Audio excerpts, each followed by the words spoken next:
Guru Mulia Abu Ya Al-Habib Segaf bin Hasan bin Ahmad Baharun. Kepada beliau waktu dan tempat kami persilakan. Sallu ala Nabi Muhammad.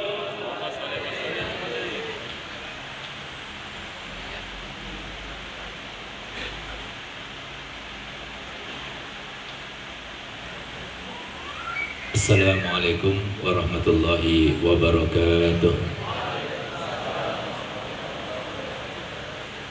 Alhamdulillah Rabbil Alamin.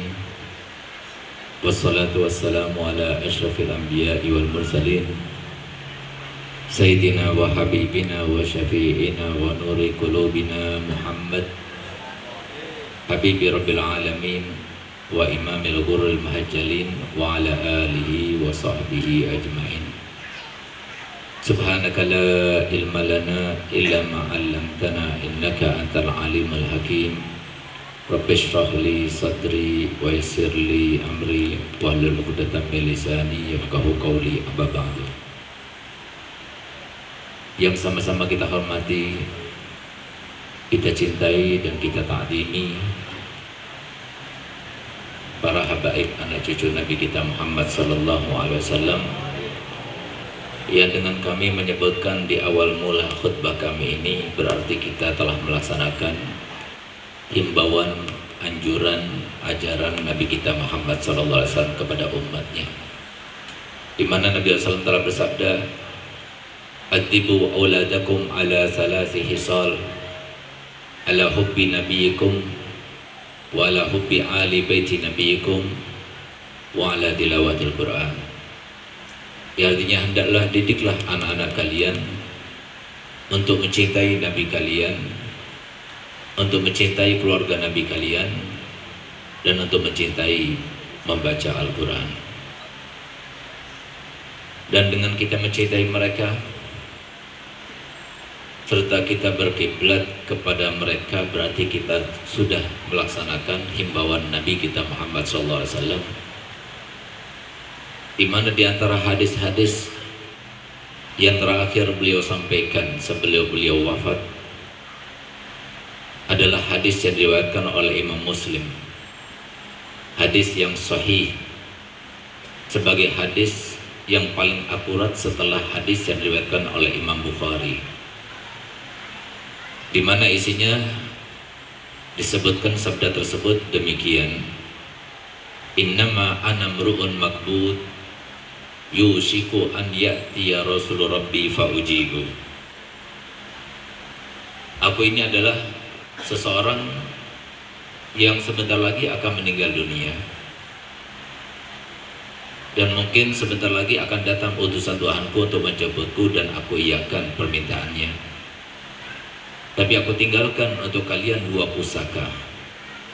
Jika kalian berpegang teguh dengan keduanya, maka kalian tidak akan tersesat untuk selama-lamanya. Yang pertama, kitab Allah Al-Quran. Di situ ada petunjuk, di situ ada cahaya. Dan yang kedua, wa itrati ahli baiti, dan keluargaku, keturunanku. Uzakirukumullah fi ahli baiti, aku ingatkan kalian terkait dengan keluargaku. Nabi SAW mengucapkannya dan menyampaikannya sampai 3 kali. Aku ingatkan kalian terkait dengan keluargaku, dan aku ingatkan kalian terkait dengan keluargaku. Hadis sahih.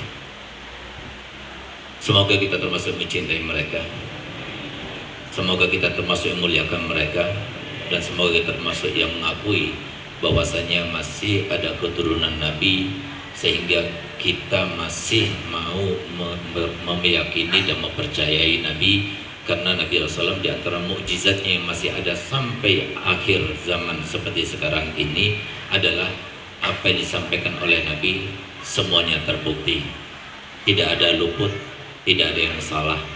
Di antaranya yang disampaikan adalah kullu hasabin wa nasabin yanqati illa hasabi wa nasabi la yanqati ila yaumil qiyamah. Artinya setiap kemuliaan keluarga, setiap nasab keturunan seseorang itu akan terputus tidak sampai hari kiamat, kecuali keturunanku, nasab keturunanku, dan kemuliaan keluargaku terus akan bersambung sampai hari kiamat. Sampai kapan? Di dalam hadis lain Nabi SAW bersabda, ahlu baiti amanun li ahli al-ardi kan nujumi amanun li ahli sama, fa iza dhahaba ahlu baiti jaa ahlal ardi minal ayati ma kanu yu'adun. Artinya keluargaku ini di muka bumi seperti atau sebagai juru aman bagi penghuni bumi, sebagaimana bintang gemintang di atas sana sebagai juru aman bagi penghuni langit. Kalau sudah tidak ada lagi keluargaku di muka bumi ini, kapan itu terjadi? Suatu waktu akan terjadi. Mereka akan meninggal dalam satu waktu. Dan kalau kita masuk ke dalam musalla-musalla, kita masuk ke dalam masjid-masjid, kita masuk ke dalam rumah dan kita buka Al-Quran yang ada, kemudian tulisannya sudah tidak tampak lagi alias hilang, maka di saat itulah kita cari satu Habib pun di Jambi maupun dimanapun tidak akan kita dapatkan. Sehingga kepada mereka lah akan terjadi hari kiamat. Semoga kita termasuk mencintai mereka sampai akhir hayat, sehingga kita termasuk nanti dibangkitkan bersama Nabi SAW dan mendapatkan syafaat Nabi Muhammad SAW. Amin, amin, ya rabbal alamin. Ya mohon maaf saya tidak sebutkan satu persatu, namun tanpa mengurangi rasa hormat kami kepada mereka semuanya yang sama-sama kita muliakan, kita hormati, kita cintai para ulama. Mereka adalah sasaran seputar Nabi kita Muhammad sallallahu alaihi wasallam.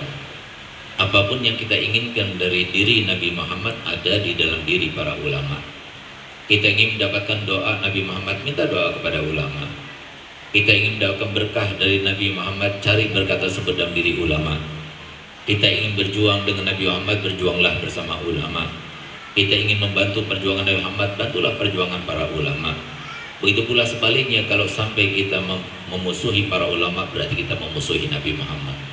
Yang demikian itu kata Imam Ghazali berdasarkan hadis Nabi yang berbunyi, man zara aliman faka'annama zarani, wa man safaha aliman faka'annama safahani, wa man jalasa aliman faka'annama jalasani, wa man jalasani fid dunya kuntu lahu jalisan yaumal qiyamah. Yang artinya barang siapa yang datang berkunjung ke rumah orang alim, seakan-akan dia itu berkunjung ke rumahku. Barang siapa yang datang bersalaman dengan orang alim, seakan-akan dia itu datang bersalaman denganku. Dan barang siapa yang duduk-duduk bersama orang alim seperti yang kita laksanakan pada pagi hari ini, alhamdulillah banyak para ulama bersama kita pada pagi hari ini, berarti kita sekarang ini, saat ini sedang duduk-duduk bersama Nabi Muhammad. Lalu apa kata Muhammad? Keterusan hadis tersebut, barang siapa yang banyak duduknya dengan ulama di dunia, kelak nanti di akhirat akan menjadi teman dudukku. Semoga kita semuanya termasuk dijadikan Allah Ta'ala sebagai teman duduknya Nabi Muhammad, sehingga kita mendapatkan syafaat Nabi Muhammad, berkat ulama Nabi Muhammad. Amin, amin, ya rabbal alamin. Yang mohon maaf, kami tidak bisa menyebutkan nama satu persatu tanpa mengurangi rasa hormat kami kepada mereka semuanya, karena kami belum hafal dan belum mengingat serta belum tahu dengan nama-nama mereka semuanya. Yang saya muliakan, saya cintai para alumni, para wali santri, para santri yang masih aktif dan santriwati, serta para simpatisan, hadirin hadirat yang dimuliakan oleh Allah. Alhamdulillah, patut kiranya untuk kita panjatkan puja dan puji syukur kita ke hadirat Allah Subhanahu wa Ta'ala, karena pada pagi hari ini hanya berkat nikmatnya lah, berkat taufik yang Allah berikannya lah, berkat nikmat luar yang Allah sediakan untuk kita, sehingga kita semuanya mampu dan ringan langkah kita menuju ke tempat ini. Tidak ada lain maksud dan tujuan kita untuk melaksanakan himbauan Nabi, untuk saling bersilaturahmi, untuk saling berta'aruf, untuk saling memperbanyak satu kaum, sehingga kita semuanya sama-sama berada di bawah naungan rahmat dan anugerah Allah Subhanahu wa Ta'ala. Semoga dengan kita pagi hari ini berkumpul di tempat yang insya Allah penuh dengan berkah ini, kita semuanya dikabulkan hajatnya oleh Allah SWT, diampuni dosa-dosanya oleh Allah SWT, dan semoga kita semuanya termasuk yang dijadikan Allah Ta'ala sebagai yang selalu mendapatkan taufik dan hidayahnya sampai akhir hayat nanti, setelah panjang umur, sehat walafiat, semua hajat terkabulkan, modal untuk berjumpa dengan Allah diperbanyak, dan kemudian meninggal dunia dalam keadaan husnul khatimah, dalam keadaan husnul khatimah, dalam keadaan husnul khatimah. Amin ya rabbal alamin. Salawat serta salam tidak lupa kita haturkan kepada baginda kita yang mencintai kita melebihi siapapun terkait dengan cinta kepada kita, yang selalu mendoakan kita, yang selalu memikirkan kita, yang selalu memperjuangkan kita, yaitu Nabi kita Muhammad SAW, serta seluruh keluarga, seluruh kerabat, seluruh sahabat, dan seluruh pengikut sampai hari kiamat. Hadirin hadirat yang dimuliakan oleh Allah, alhamdulillah kami secara khusus bersyukur kehadirat Allah Ta'ala karena berjumpa dengan antum-antum semuanya, saudara kami di Jambi ini. Dan kami sangat bersyukur dan berterima kasih secara khusus kepada para alumni karena telah memberikan kesempatan bisa berjumpa dengan saudara-saudara kami di Jambi ini. Karena memang bukan kebetulan terkait dengan Allah, walaupun kebetulan di dalam pikiran kita, tapi di dalam perkiraan, di dalam pertimbangan, di dalam pengetahuan Allah tidak ada yang kebetulan, semuanya sudah direncanakan. Kita berjumpa pada pagi hari ini. Semoga perjumpaan kita ini membawa berkahan bagi kita semuanya, sehingga kita termasuk yang selalu berada dalam rombongan Nabi Muhammad di dunia maupun di akhirat nanti. Amin ya rabbal alamin. Lain daripada itu, di dalam acara halal bihalal ini yang masih alhamdulillah hangat di dalam ingatan kita, baru sekitar 14 hari atau 2 minggu kita melewati hari lebaran, sehingga tidak salahnya untuk kita mengucapkan minal aidin wal faizin, kullu amin wa antum bikhair. Semoga kita termasuk yang dipertemukan kembali dengan banyak kali Ramadan, dan kita termasuk yang mendapatkan kebaikan demi kebaikan bulan Ramadan, dan insyaallah kita termasuk yang mendapatkan keberkahan daripada bulan Ramadan, begitu pula Ramadan yang akan datang. Amin ya rabbal alamin. Dan yang paling penting dalam halal bihalal itu adalah ternyata Allah Subhanahu wa Ta'ala memberikan ujian kepada kita itu terbagi menjadi 2. Yang pertama, ujian kita terkait dengan Allah, interaksi kita dengan Allah. Dan yang kedua adalah interaksi kita dengan manusia. Kalau interaksi kita dengan Allah Subhanahu wa Ta'ala, maka itu lebih mudah, karena yang kita perlukan itu adalah usaha, upaya dari kita, sementara Allah telah menyediakan semua yang kita usahakan dan upayakan. Karena yang terkait dengan Allah, sebelum kita meminta ampun, Allah sudah akan berikan ampunan. Sebelum kita meminta maaf, Allah sudah ingin memaafkan. Sebelum kita meminta, Allah sudah ingin memberikan. Itu yang terkait dengan Allah. Hanya saja banyak yang tidak paham. Memang yang harus kita cari terkait dengan Allah itu lebih banyak daripada yang terkait dengan manusia. Itulah bagian kedua. Dan banyak pula di antara kita yang tidak paham, ternyata untuk kita mendapatkan anugerah dan kebaikan terkait dengan Allah itu harus melalui 3 hal. Tanpa 3 hal tidak mungkin kita akan melaluinya. Yang pertama, kita harus melaluinya dengan ketidakenakan. Tidak ada ibadah yang enak, itu tidak ada. Yang kedua adalah kita melakukannya dengan keterpaksaan. Tidak ada ibadah yang kita lakukan dengan nyaman, dengan nikmat.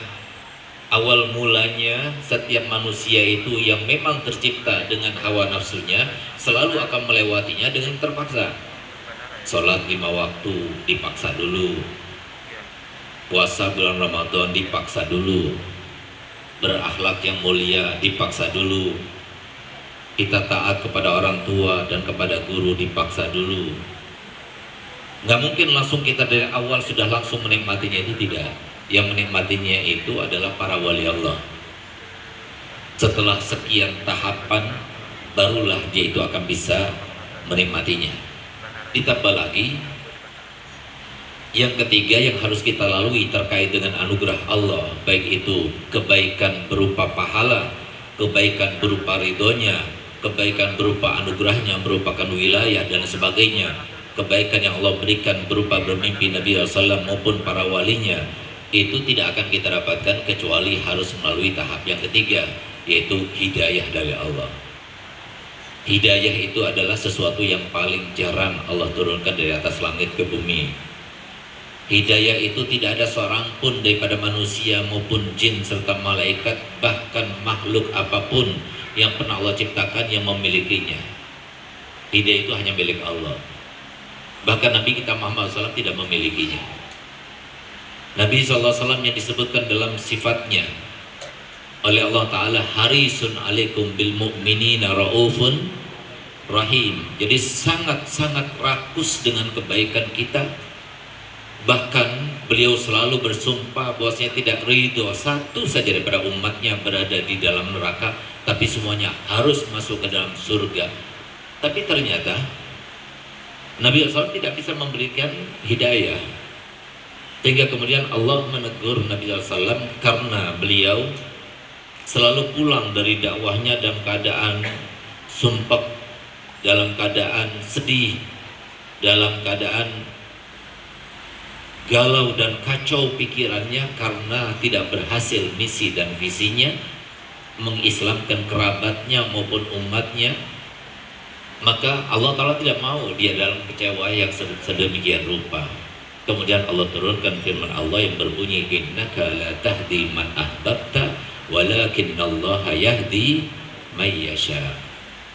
Engkau wahai Muhammad tidak mungkin dan tidak bisa memberikan hidayah siapapun juga, mau yang kau cintai, mau yang tidak kau cintai, mau yang kerabat maupun yang umat biasa, engkau tidak bisa, tidak akan mampu. Hanya Allah yang memberikan hidayah.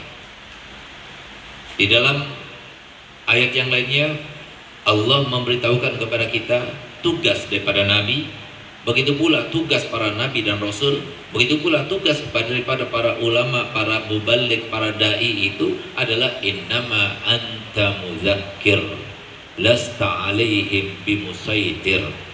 Kamu itu hanya mengingatkan, kamu itu hanya menyampaikan. Kamu nggak bisa memaksakan kehendak kita, semuanya harus keluar dalam keadaan semuanya berubah. Tidak akan bisa, hanya Allah yang mampu. Oleh karena itu maka di sini tahapan ketiga untuk kita mendapatkan kemuliaan, mendapatkan anugerah daripada Allah Ta'ala, sehingga anak-anak kita alhamdulillah mau nyantren, itu nggak mudah. Itu nikmat yang sangat luar biasa. Bagi para wali santri mau anaknya mondok di pesantren, itu nggak mudah. Karena mereka, masyarakat Indonesia yang nyantri itu cuma berjumlah persentasenya 15%, 80% itu nggak nyantri. Kok bisa kita terjaring dalam 15% yang jikalau anak kita nanti jadi sebagai ulama, maka para wali santri nanti beruntung mereka. Begitu meninggal langsung disambut dan dipeluk oleh Nabi Muhammad.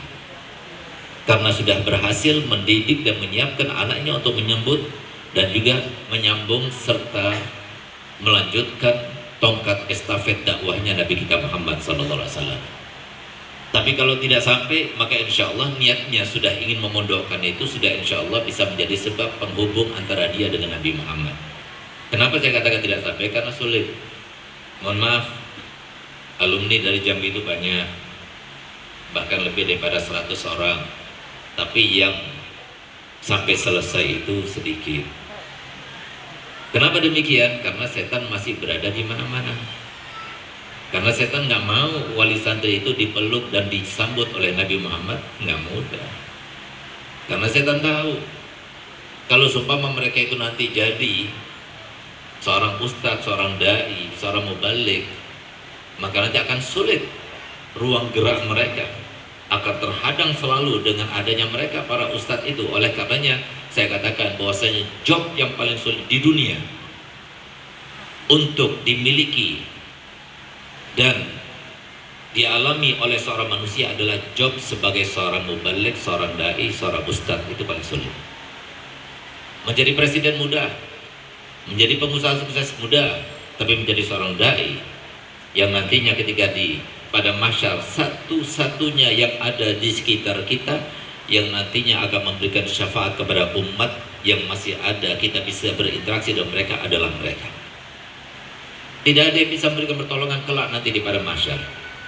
Tidak ada orang tua, tidak ada kerabat, tidak ada handai tolan, tidak ada mitra kerja, tidak ada pejabat, tidak ada konglomerat yang bisa memberikan pertolongan bagi orang lain nanti.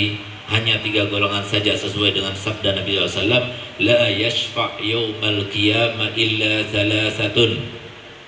Tidak akan memberi syafaat kelak nanti di hari kiamat kecuali hanya 3 golongan saja. Yang pertama para nabi. Jumlahnya nabi itu 124.000 nabi, semuanya sudah meninggal. Dari mereka 313 rasul juga semuanya sudah meninggal, tinggal 3 saja yang belum meninggal. Nabi Isa yang nanti akan turun di akhir zaman, Nabi Khidir dan Nabi Ilyas yang masih ada di antara kita. Tapi itu pun sulit untuk ketemu dengan 3. Yang ketiga kata Nabi SAW, asyuhada, para syahid. Alhamdulillah, bukan berkat kita, bukan berkat kakek moyang kita, tidak, tapi berkat doa Nabi Muhammad, usaha Nabi Muhammad, upaya Nabi Muhammad, cinta Nabi Muhammad.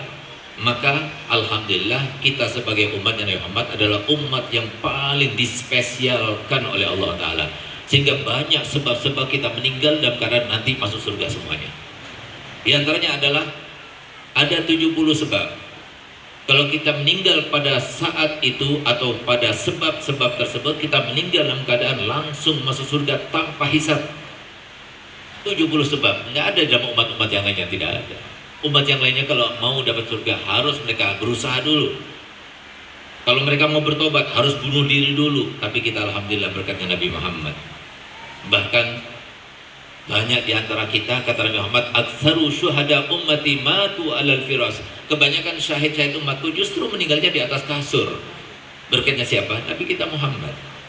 Orang meninggal karena melahirkan syahid, orang meninggal karena nyantri sebelum jadi di pesantren meninggal dunia, atau ketika nyantri dia meninggal dunia syahid. Orang meninggal karena penyakit yang ada di dalam perutnya syahid. Orang meninggal karena kebakaran syahid. Orang meninggal mendadak seperti kecelakaan langsung dari tempat dia meninggal syahid. Orang meninggal karena tenggelam syahid. Orang meninggal karena diterkam binatang buas syahid. Orang meninggal karena corona kemarin berkatnya Nabi Muhammad syahid. Orang meninggal karena penyakit yang menular yang wabah syahid. Orang meninggal karena membela hartanya, membela keluarganya syahid.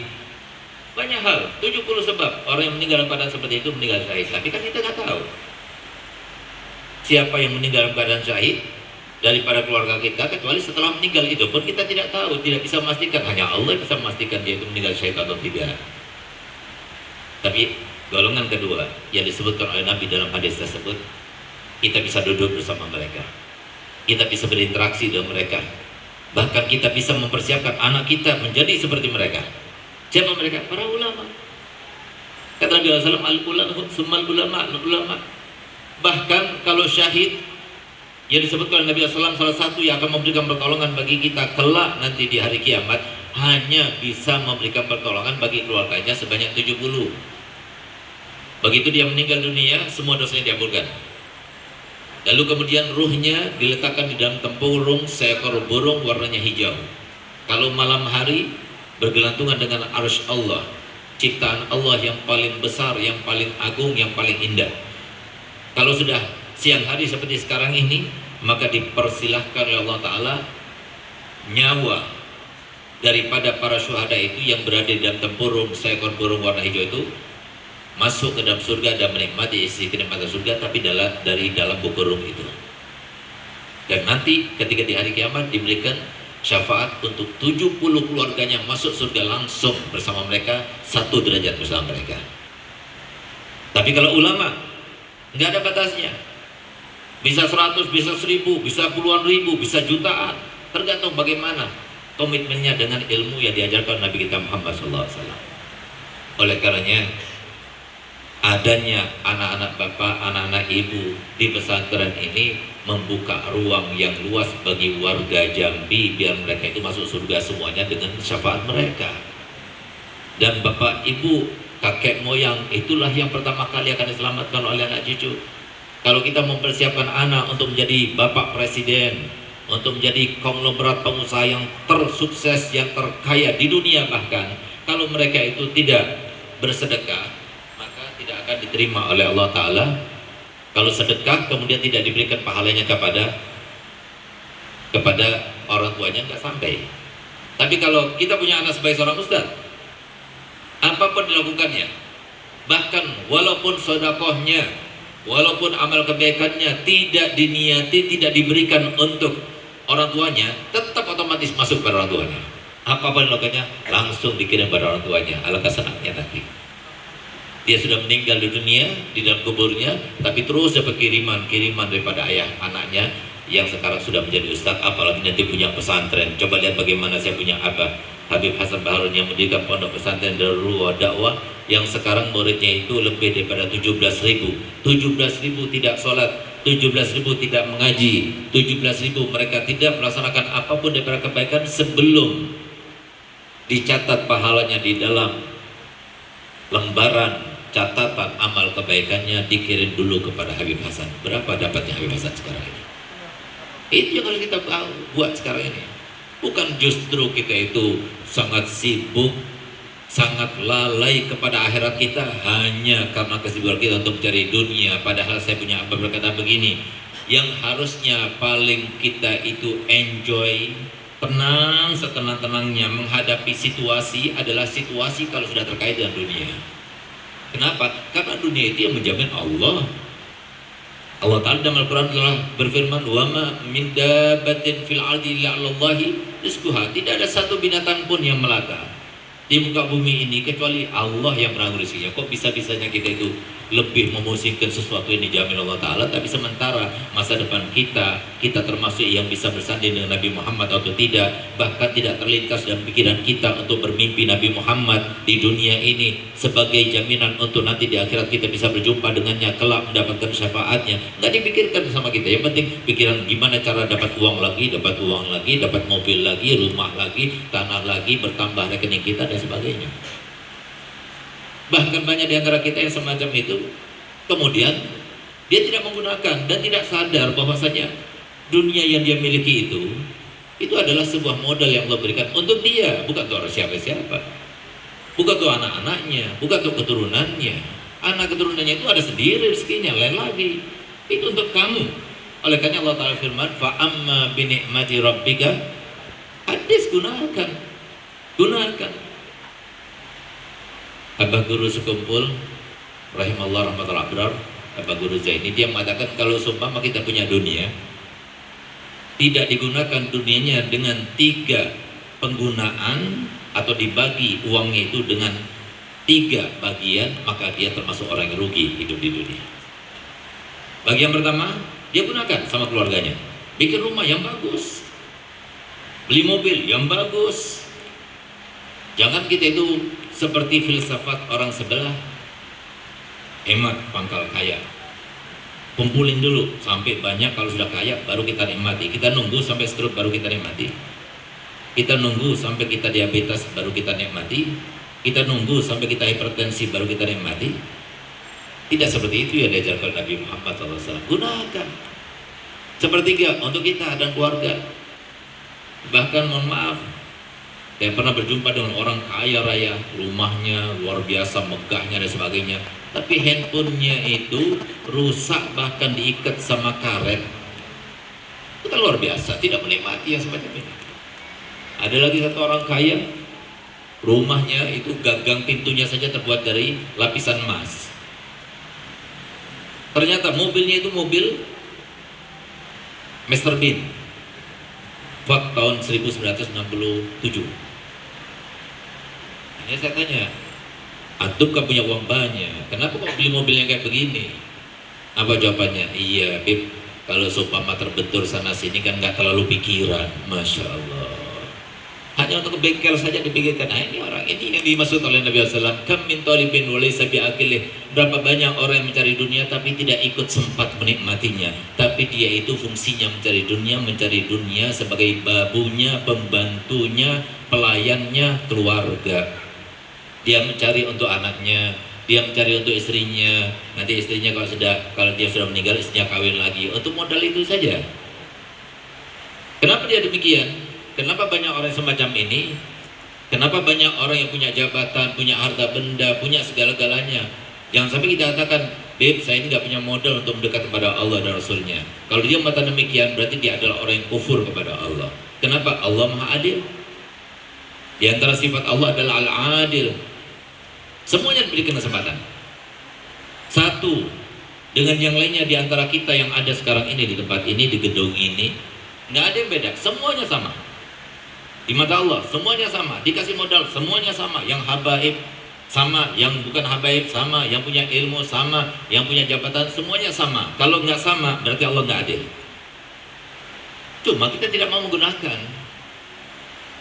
Kalaupun dia tidak menggunakannya karena dia nggak tahu, karena dia jauh daripada ulama. Apa modal yang bisa digunakan? Semuanya dari modal.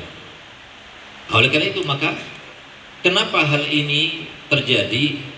Karena sebab mereka itu lupa kepada Allah. Sehingga disebutkan dalam Al-Quran ada sebuah ayat di mana ayat itu sangat dipegang teguh oleh setan untuk menjerumuskan semua manusia. Tidak akan dibiarkan mereka untuk melakukan satu kebaikan. Bagaimana caranya? Caranya adalah tutup pintu. Dan ayat ini harus terapkan, jangan sampai terjadi. Apa itu? Dengarkan baik-baik. Inilah ayat yang harusnya kita sampaikan pada keluarga. Jangan sampai kita termasuk dalam ayat ini. Apa itu? Wala takunu kallazina nasullaha fa'ansahum anfusahum. Jangan pernah kalian lupa kepada Allah. Ketika kalian sudah lupa kepada Allah, maka Allah punya segala-galanya. Yang semua harapan kita, kehendak kita, keinginan kita ada di tangannya. Allah akan melupakan semua kesempatan ada di tangan kita. Akan dilupakan. Umur begitu saja habis tanpa kita berbuat sesuatu yang bermanfaat untuk kita nanti di akhirat. Harta benda kita sampai kita meninggal belum juga kita gunakan untuk jariah kita. Begitu pula jabatan sampai kita lengser tidak kita gunakan untuk mendapatkan kebaikan kelak nanti di akhirat kita. Kenapa? Lupa kepada Allah. Oleh karenanya dikatakan oleh para ulama, hidup ini cuma ada dua macam. Camkan baik-baik, hidup ini cuma ada dua macam. Apa itu? Yang pertama, kamu ingat kepada Allah. Selalu ingat kepada Allah. Allah tidak perlu mengingatkan kamu kepada Allah. Yang kedua, kamu tidak ingat pada Allah, maka Allah perlu mengingatkanmu kepada Allah supaya kamu ingat kepada Allah. Allah perlu mengingatkan kamu. Dikasih peringatan. Apa peringatan? Kapan kita ingat pada Allah? Coba tanya pada diri kita masing-masing. Kapan kita ingat pada Allah? Jawabannya adalah ketika terjadi salah satu daripada tiga hal. Yang pertama, ketika terjadi cobaan, baru ingat kepada Allah. Yang kedua, ketika kita sakit, baru ingat kepada Allah. Yang ketiga, ketika ada yang meninggal sekitar kita, apalagi kita yang meninggal, baru ingat kepada Allah. Baru kita mau sholat, baru kita mau ke masjid, baru kita mau datang pada ulama minta doa, minta air, baru kita mau berbuat baik dan sebagainya. Kenapa nggak dari dulu? Oleh karena itu maka ketika kita itu sudah lupa kepada Allah, paling tidak standarnya ingat pada Allah itu ya di dalam satu hari yang berjumlah 24 jam itu ingat kepada Allah dalam 5 waktu. Subuh ingat Allah dengan kita mengatakan Allahu Akbar, iyyaka na'budu wa iyyaka nasta'in. Duhur ingat Allah, asar ingat Allah, maghrib ingat Allah, isya ingat Allah. Kalau kita ingat di dalam 5 waktu ini kepada Allah Ta'ala, standar Allah berikan, standar Allah berikan karunia-Nya. Tapi jangan berlebih. Kalau mau berlebih ya kita harus ingat lebih daripada itu. Ingat qabliyah ba'diyah, ingat waktu duha, ingat waktu tahajud, ingat waktu witir, ingat waktu baca Al-Quran.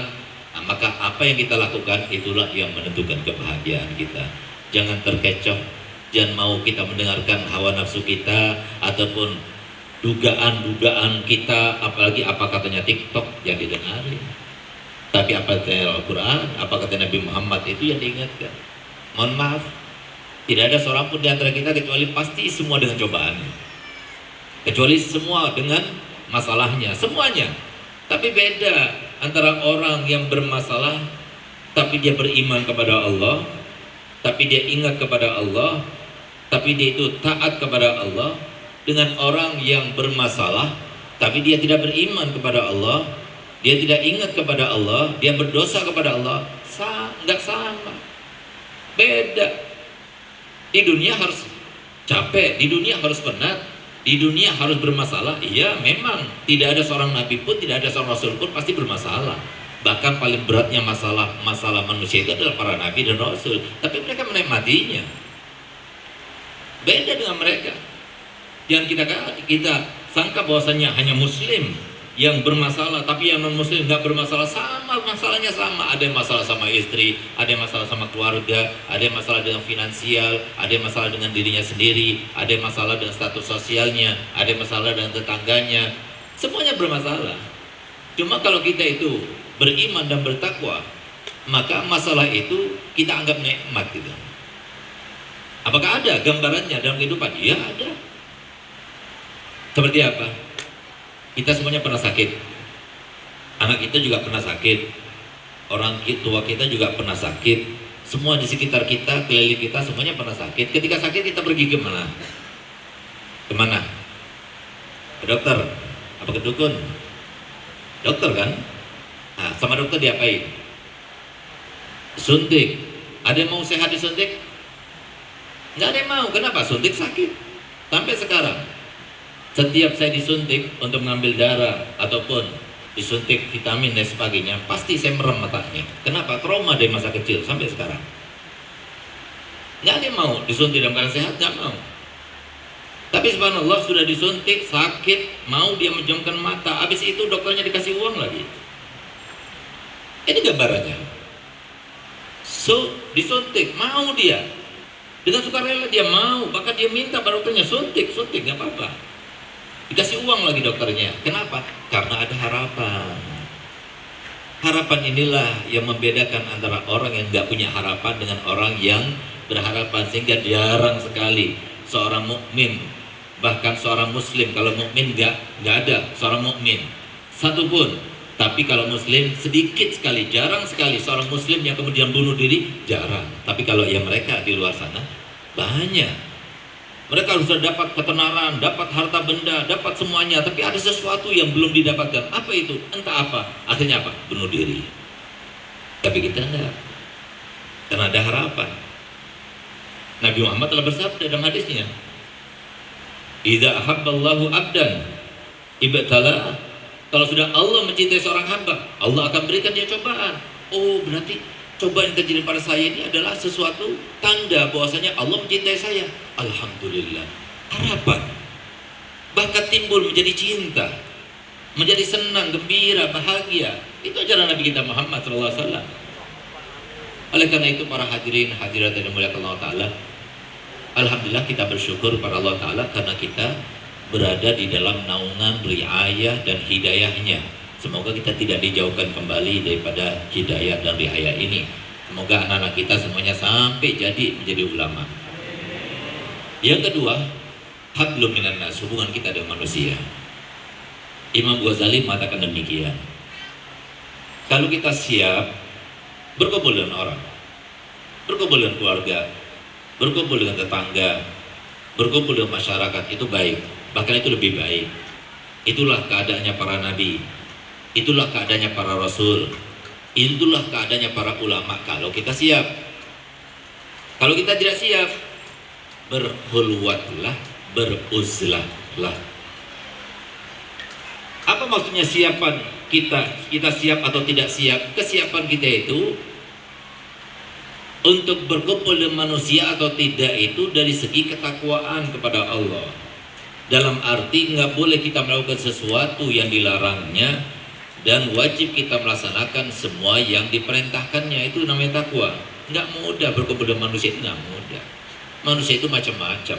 Ada yang temperamen, ada yang leletnya minta ampun, ada yang sombongnya luar biasa, ada yang begini, ada yang begitu, ada yang kritikus, selalu mengkritik orang, selalu mengejek orang, selalu menghina orang, macam-macam orang. Kenapa? Tidak ada seorang pun di antara kita yang berinteraksi sekarang ini kecuali masuk dalam daftar ayat Allah yang berbunyi waja'alna ba'dakum li ba'din fitnatan atasbirun.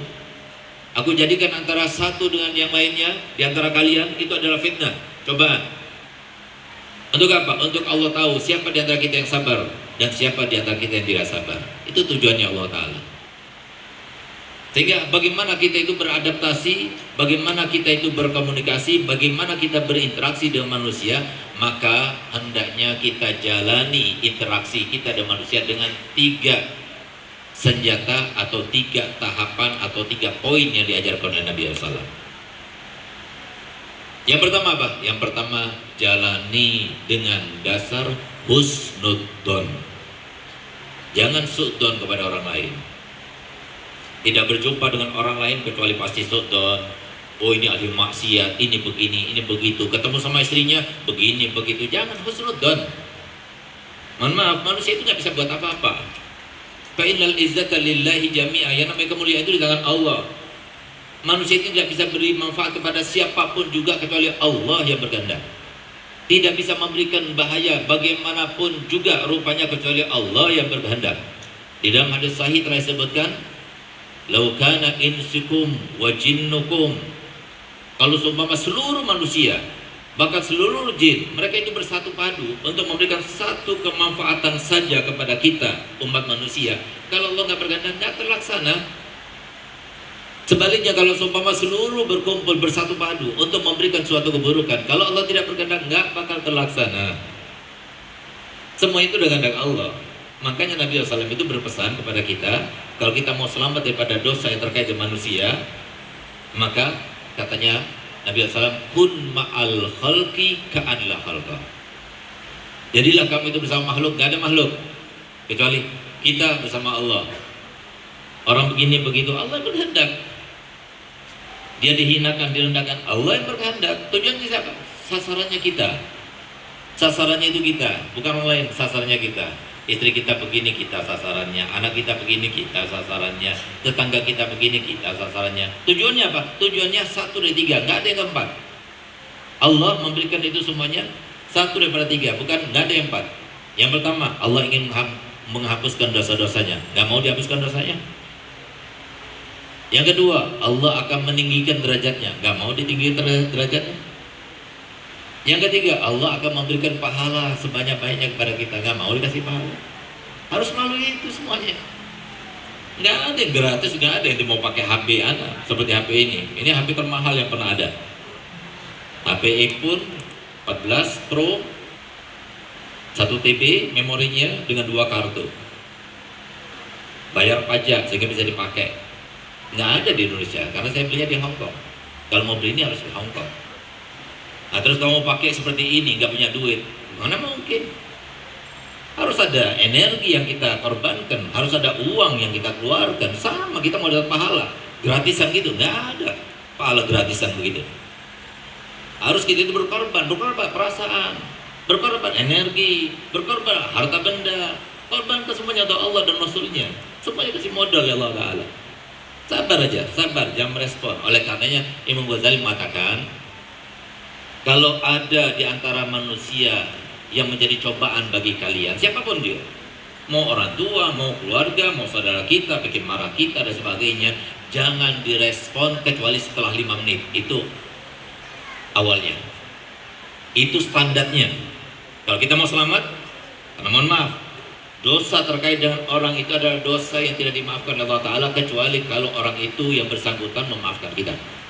Mana ada orang mau memaafkan kita nanti, apalagi setelah dia itu meninggal dunia, kecuali nanti akan dituntut kebaikan kita, pahala kita akan direbutnya. Itu yang terjadi.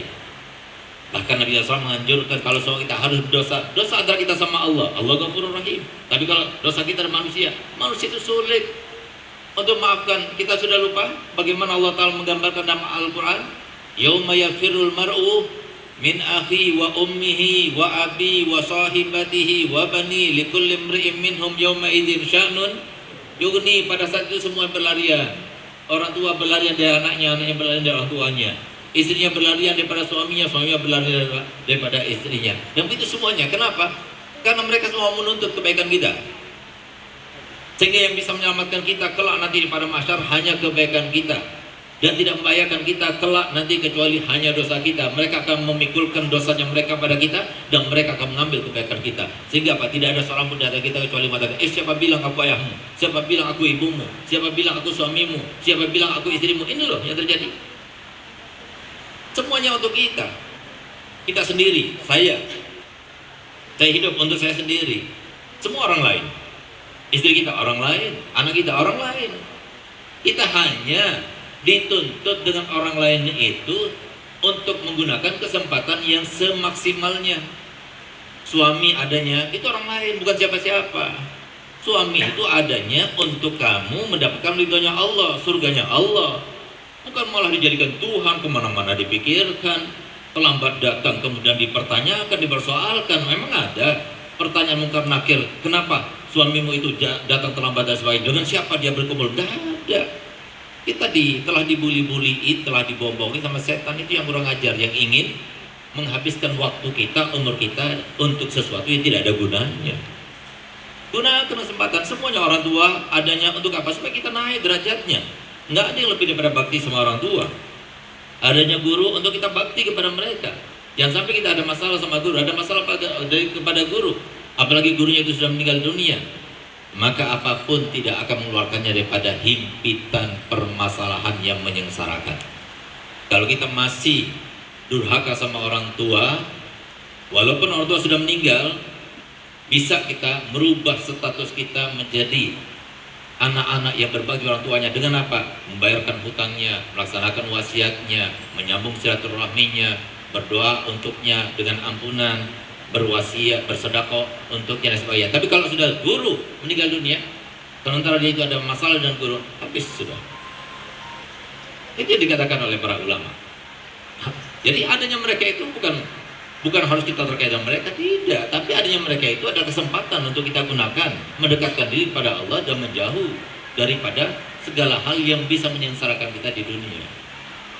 Oleh karena itu para hadirin mulia Allah Ta'ala, maka itu yang pertama, husnudzon.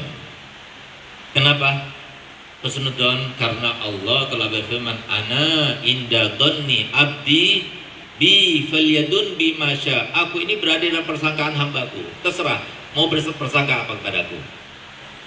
Kalau kita bersangka jelek kepada orang, ya akhirnya kasih jelek juga sama Allah Ta'ala, karena Allah yang berkehendak semuanya.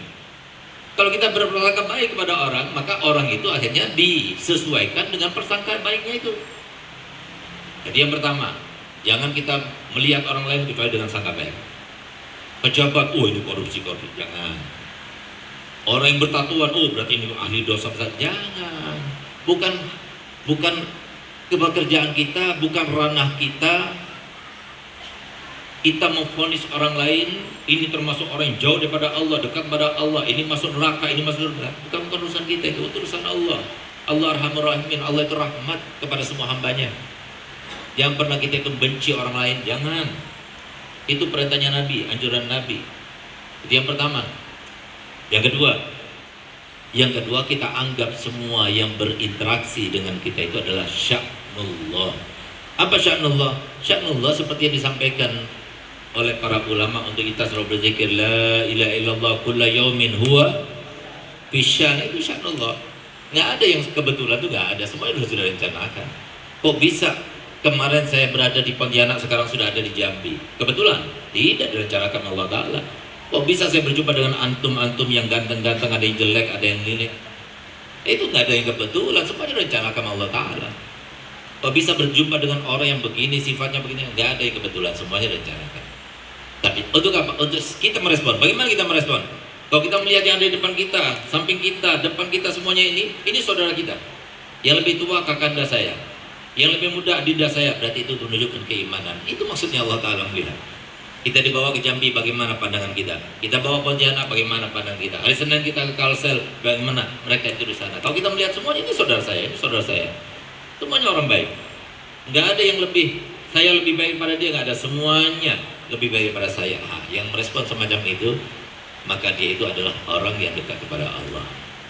Tapi kalau sudah, saya kan di atas panggung, saya kan berbicara, saya kan pakai imam, saya habaib, saya alim, berarti saya lebih baik. Nggak ada yang tahu lebih baik. Saya punya abah, Al-Habib Hasan Baharun, beliau itu telah menyampaikan pada kami ketika kami berumur 7 tahun sampai 11 tahun segar, kamu harus merasa bahwa kamu adalah orang yang paling rendah yang ada di muka bumi semuanya. Nggak mudah semacam itu, nggak mudah. Kenapa? Abi perintahkan semacam itu, dan kalau kamu nanti berhasil enak hidup di dunia. Kalau seumpama kamu itu nanti dihargai orang, dihormati orang, dimuliakan orang, kamu akan kata, Masya Allah, orang seperti saya dimuliakan. Seperti saya kemarin datang, disambut oleh masyarakat Jambi. Berarti apa? Masyarakat Jambi itu akhlaknya bagus-bagus. Tapi kalau saya tidak dimuliakan, saya nggak dihiraukan, nggak ada satupun daripada murid-murid saya, alumni yang menyambut saya, maka saya akan katakan, ya Allah, padahal saya ini adalah guru mereka, saya pakai pakaiannya Rasulullah, saya nggak disambut, ini berarti menandakan dosa saya begitu besarnya. Saya nggak bakal menuntut para kalian. Itu ajaran Nabi kita Muhammad SAW. Karena apa yang bisa memberikan kemuliaan ya Allah, bukan kalian. Kalian nggak bisa buat apa-apa buat saya. Jadi enjoy saja hidup di dunia ini, enjoy. Kalau kita itu bisa seperti itu, itulah ajaran Nabi Muhammad. Itu saya punya akal berkata, jangan sampai kita kemudian vonis ini orang ahlun nar, ini tidak baik. Itu lihat rambutnya gondrong, ini lihat di tangannya ada botol. Jangan. Kita nggak tahu bagaimana akhir kita. Abah saya berkata begini, supaya kamu berhasil di dalam menerapkan yang semacam itu, maka ingat dua pertanyaan ini. Ya Bi, apa itu? Abi mau bertanya, berani kau bersumpah bahwasanya pahala atau amal kebaikan yang pernah kamu lakukan dulu sekarang, satu, sebutkan yang pasti Allah akan terima. Berani kau bersumpah? Gak berani, Bi. Pertanyaan kedua, berani kau bersumpah bahwasanya dosa yang kamu lakukan dahulu, kita sebagai pendosa manusia ini pasti berdosa, yang kita lakukan dulu, sekarang kamu berani bersumpah bahwa itu pasti akan dihapuskan dosanya oleh Allah Ta'ala. Berani kau bersumpah? Gak berani. Bagaimana mungkin kita akan merasa lebih baik dari orang lain? Itu yang diajarkan oleh, saya punya apa? Itu diajarkan oleh para ulama. Itu yang diajarkan Nabi kita Muhammad SAW. Tinggal kita melihat semuanya itu, kita menghormati, kita memuliakan. Ini saudara kita semuanya. Kalau kita katakan, oh ini Madura, ini Melayu, ini Arab, nah, itu berarti masih jauh daripada standar keimanan. Standar keimanan itu sesuai dengan firman Allah Ta'ala, innamal mu'minuna ikhwah. Saya lebih kaya, beda levelnya, status sosialnya beda. Nggak ada itu semuanya dalam Al-Quran, nggak ada itu semuanya dalam hadis Nabi, nggak ada semuanya dalam sejarah dan ajaran Nabi kita Muhammad. Tidak ada. Itu yang diajarkan Nabi kita Muhammad SAW. Yang ketiga, kalau kita mau berinteraksi dengan manusia, nggak mau uzlah, nggak mau berkhulwah, maka laksanakan senjatanya Nabi yang diajarkan oleh Nabi kepada sahabatnya. Dimanapun mereka mau berdakwah, dimanapun mereka mau berkumpul dengan manusia, dimanapun mereka mau bertempat tinggal, maka dengan 3 senjata ini maka kita hidup dalam keadaan tenang, tentram, sejahtera, aman, sentosa. Apa itu? Yang pertama, ittaqillah haitsu ma kunta. Bertakwalah kepada Allah. Kenapa Sayyidatuna Khadijah radhiyallahu anha wa ardhah wa askanana wa iyyaha fasiyal jinan ya Hannan ya Mannan, ketika Nabi pertama kali melihat malaikat Jibril dengan bentuk aslinya yang sangat menakutkan, maka dia itu ketakutan, dia pulang ke rumahnya dalam keadaan menggigil, sehingga beliau berkata pada Sayyidatuna Khadijah, dasurini, berikan aku selimut. Dan saking ketakutannya keluar keringat-keringat dari dahinya.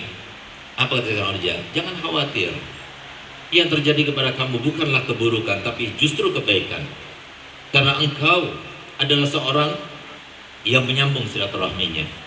Karena engkau adalah seorang yang menghormati tamu-tamunya. Engkau adalah seorang yang jujur. Engkau selalu menepati janji. Engkau adalah seorang yang dikenal oleh semua masyarakat dengan kebaikan. Tidak mungkin akan terjadi suatu keburukan. Kenapa dikatakan demikian? Karena dari zaman dahulu, zaman Nabi Adam sampai sekarang ini, gak mungkin orang beriman dan bertakwa itu dalam keadaan celaka, dalam keadaan sengsara, gak mungkin.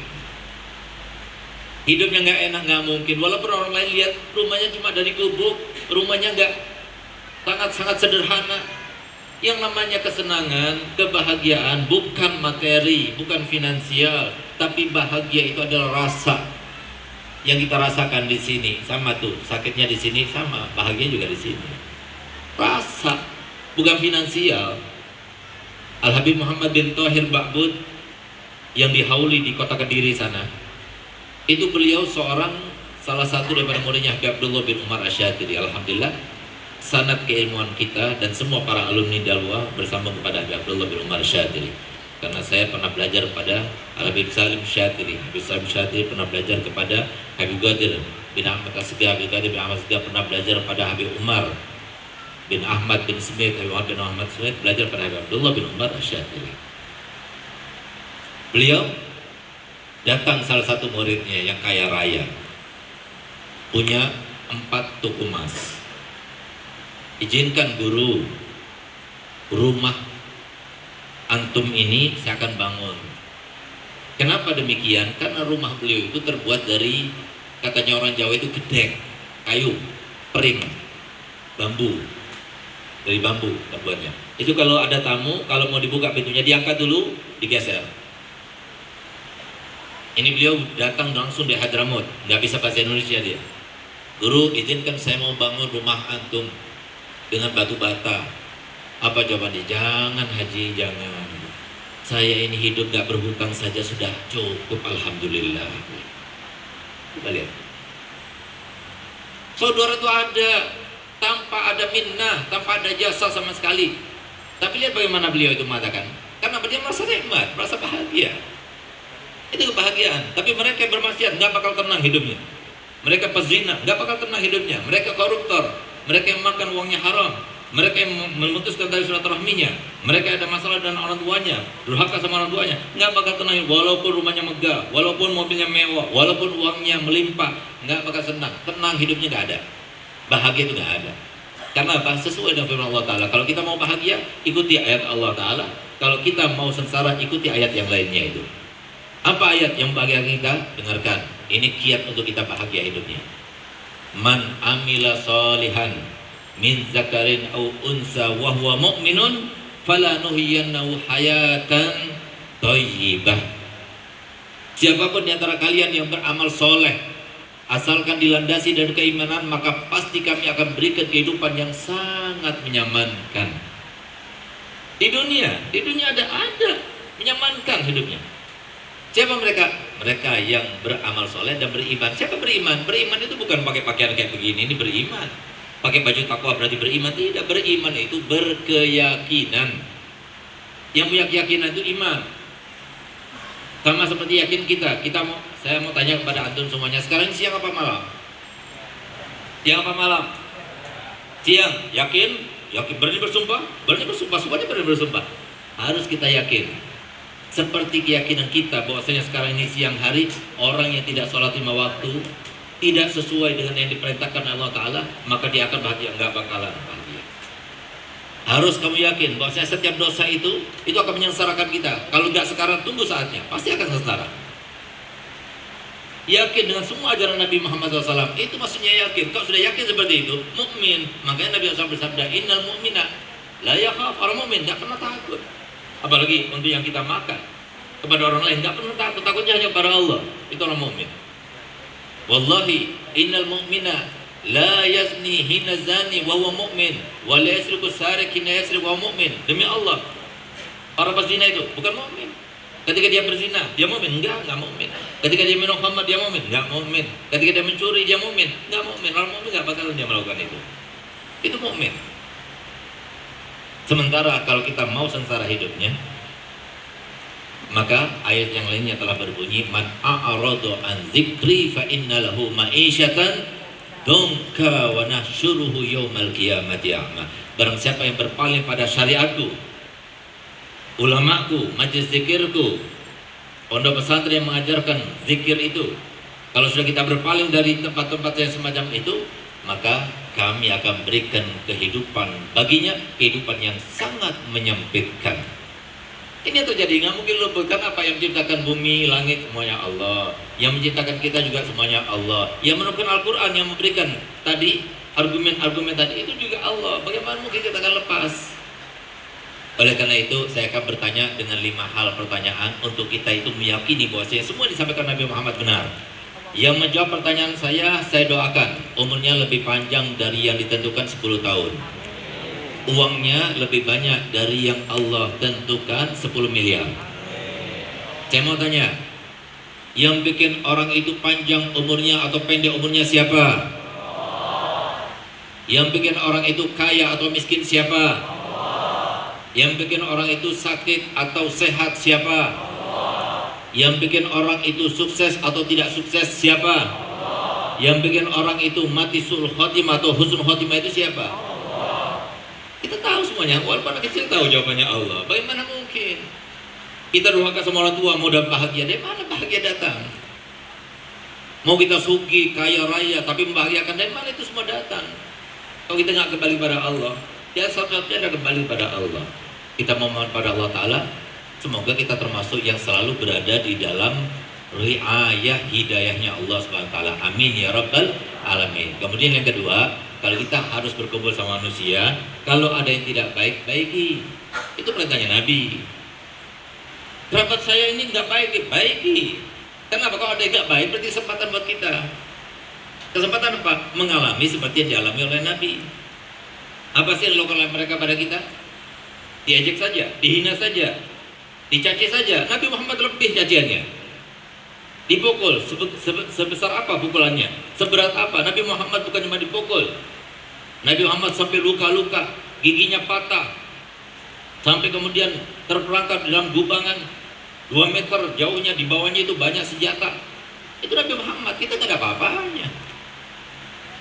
Kesempatan untuk kita sama seperti senasib sama Nabi Muhammad. Senang nggak kalau dikatakan senasib dengan Nabi Muhammad? Senang.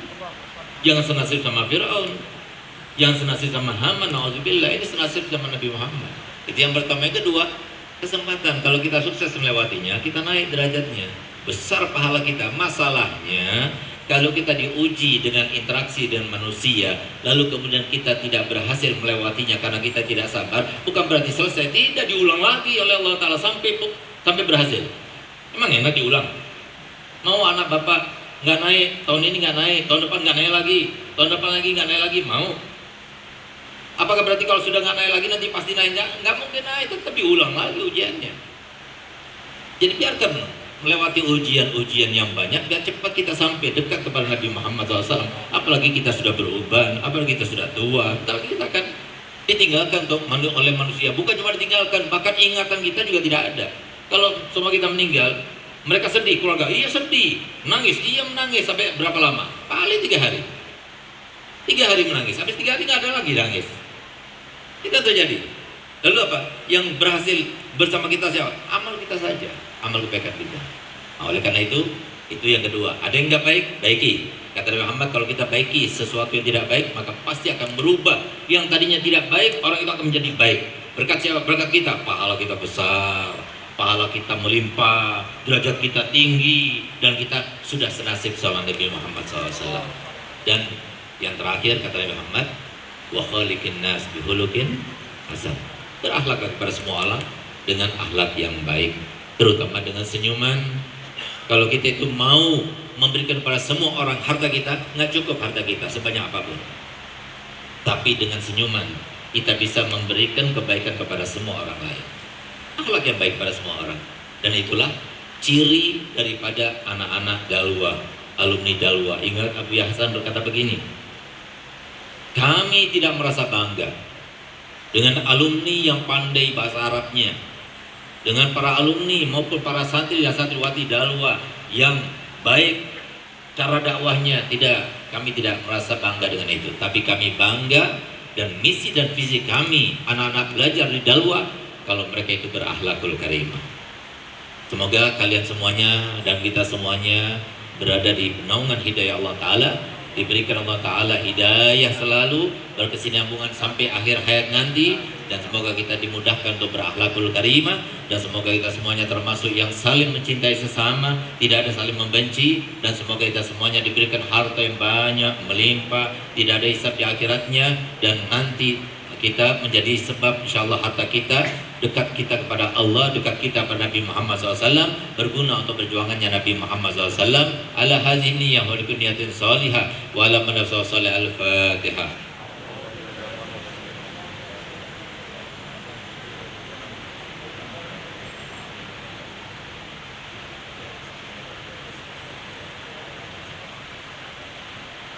Sebelum saya akhiri, saya akan berikan kenang-kenangan ijazah salawat al-bushra yaitu salawat yang diimpikan oleh salah satu putra abbas saya, Habib Hasan Baharun, pada tahun 2018, tepatnya pada malam Jumat, malam 10 Muharram, malam Asyura. Pada malam itu yang bersangkutan bermimpi Nabi SAW, bangun tepat jam 2 malam dari mimpi tersebut, dan subhanallah begitu bangun langsung tersebar baunya gahru yang sementara ini sampai sekarang di Jambi saya tidak cium baunya. Biasanya kalau di majelis pasti ada, ini nggak ada ini. Nah, jadi semoga bau gahru itu nggak hilang sampai 3 hari 3 malam di kamar itu. Kata Nabi Muhammad dalam tidurnya itu, yang baca salawat busyra ini, berarti yang namakan salawat busyra juga Nabi Muhammad, sama seperti khasiatnya orang baca Yasin sebanyak 41 kali dalam mengabulkan hajat, memudahkan urusan, melapangkan segala kesulitan, menggapai harapan, dan menghindarkan diri pada hal-hal yang menakutkan dan mengkhawatirkan. Jadi mujarab sekali salawat ini, sehingga sekarang viral di mana-mana. Nah, karena kemujaraban, dan subhanallah di antara kemujaraban salawat ini kabul hajat.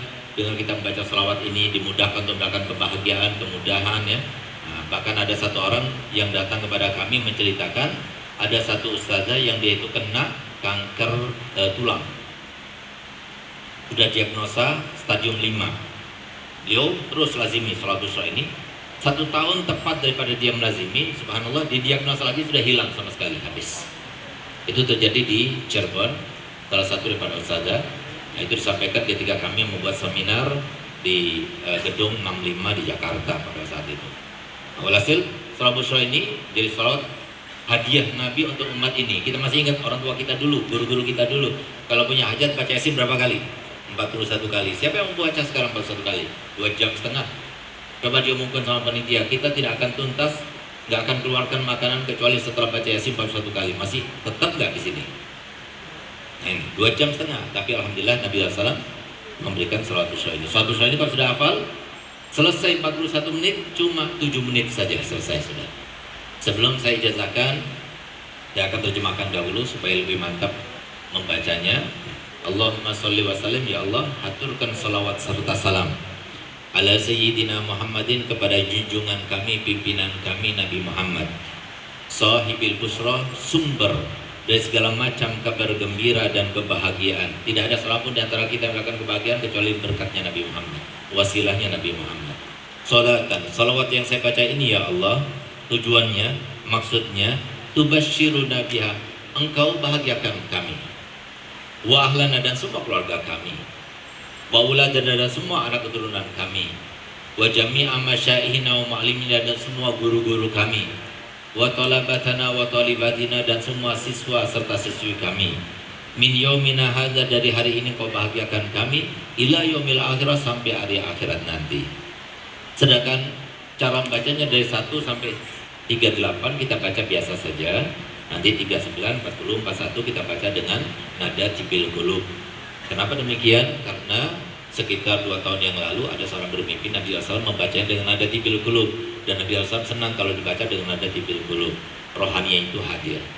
Nah, saya akan bacakan, antum ikuti saya, nanti baru saya akan ijazahkan. Sebelumnya kita baca sebanyak 5 kali dengan nada Jibil Qulub, dengan niat semoga hajat kita semuanya dikabulkan, dosa kita diampunkan, yang sakit Allah sembuhkan, yang belum dapat jodoh sudah waktunya Allah berikan, yang belum dapat keturunan semoga Allah tentukan, dan semoga kita semuanya termasuk yang pernah bermimpi Nabi Muhammad dan dekat dengan Nabi Muhammad di dunia sampai di akhirat nanti. Bismillahirrahmanirrahim. Allahumma salli wa sallim ala sayyidina Muhammadin sahibil busyra salatan tubashshiruna biha wa ahlana wa auladana wa jami'a masyayikhina wa muallimina wa talabatana wa talibatina min yaumina hadha ila yaumil akhirah. Bismillahirrahmanirrahim.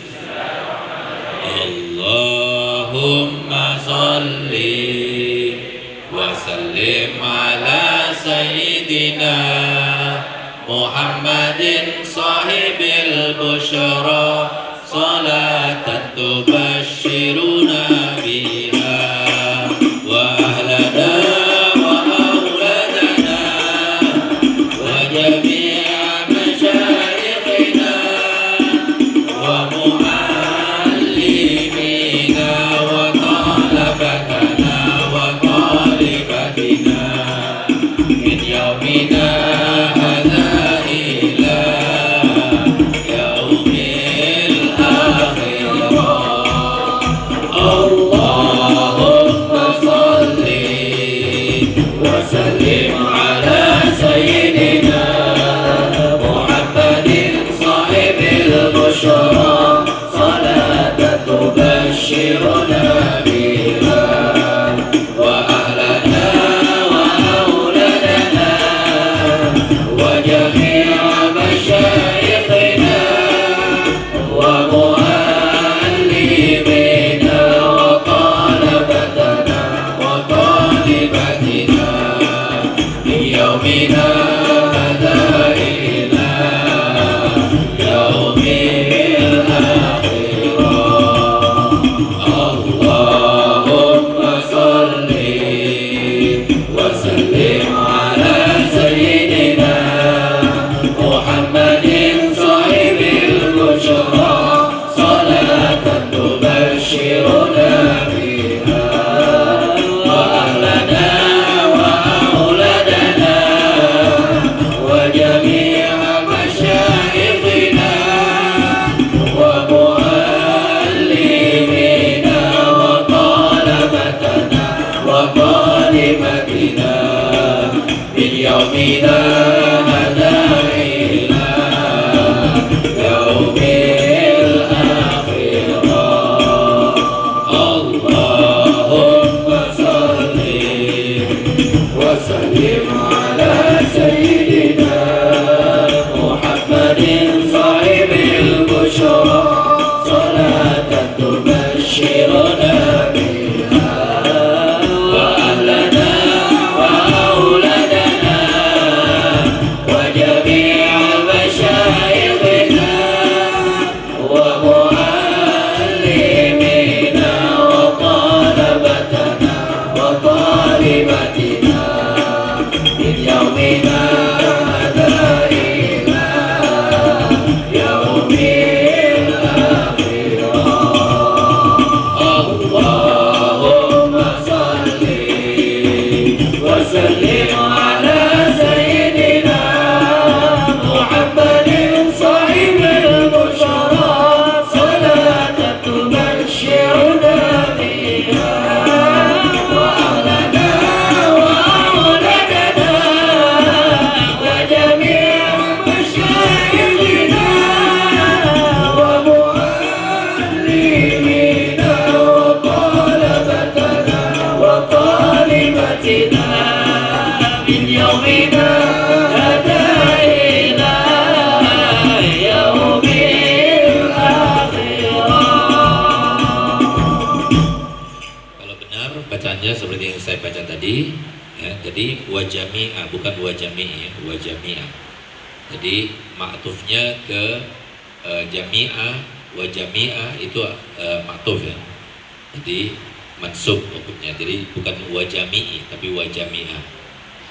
Kalau benar bacanya seperti yang saya baca tadi, maka antum semuanya yang ada di sini saya berikan ijazah untuk bacanya dan saya berikan ijazah untuk berikan ijazah kepada yang lainnya. Silakan disebarkan kepada siapapun yang ingin bahagia juga, mudah juga urusannya, kasih sama dia. Dan termasuk sifatnya orang mukmin, saling membagi kebahagiaan, kasih semuanya. Tapi jangan dikomersilkan, jangan dijual belikan, takut ketulahan sholawatnya Nabi. Ada orang kaya akhirnya dijual, bangkrut. Ada orang sehat dijual jadi sakit. Nah, karena Rasulullah itu semua yang sifatnya Rasulullah itu mudah, semuanya dimudahkan, rahmat Rasulullah. Jadi silakan disebarluaskan, apalagi dicetak, dibagikan, itu insya Allah jadi sebab kabul hajat. Tapi jangan jual belikan. Ayo sama-sama kita jawab. Saya terima ijazahnya Habib. Kurang lebih saya mohon maaf dan terima kasih atas kesempatan diberikan. Wabillahi taufiq wa hidayah. Wassalamualaikum warahmatullahi wabarakatuh. Warahmatullahi wabarakatuh.